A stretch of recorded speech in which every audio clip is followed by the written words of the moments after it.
I'd like to take a minute to comment on the remarkable and relentless attacks on Barack Obama for freeing an active duty American soldier. The disingenuousness of the rhetoric has been nothing short of breathtaking.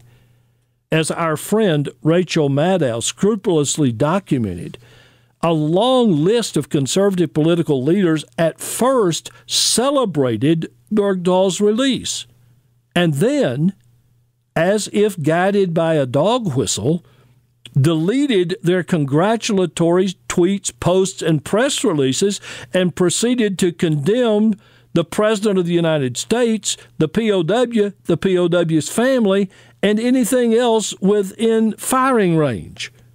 These same leaders had complained that Obama had not done enough to free Bergdahl.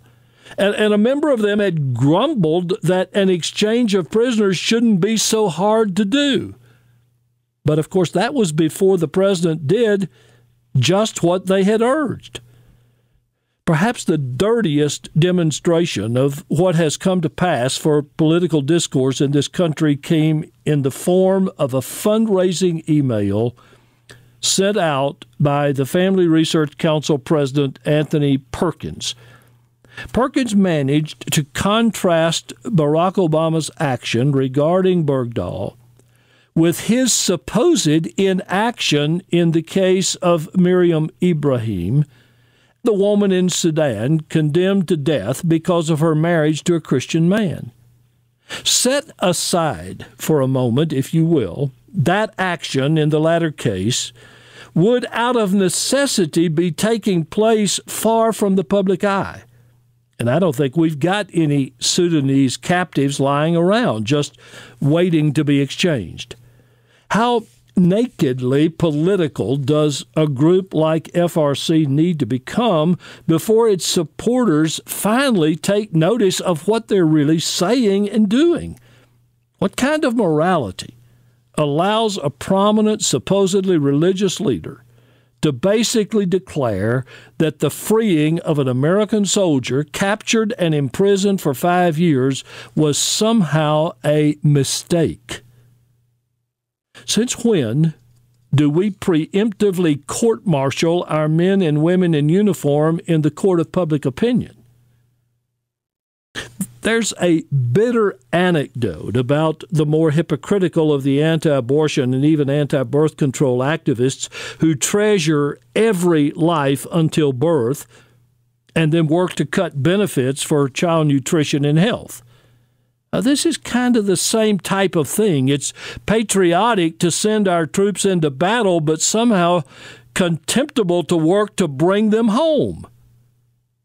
For politicians, politics is in their job description.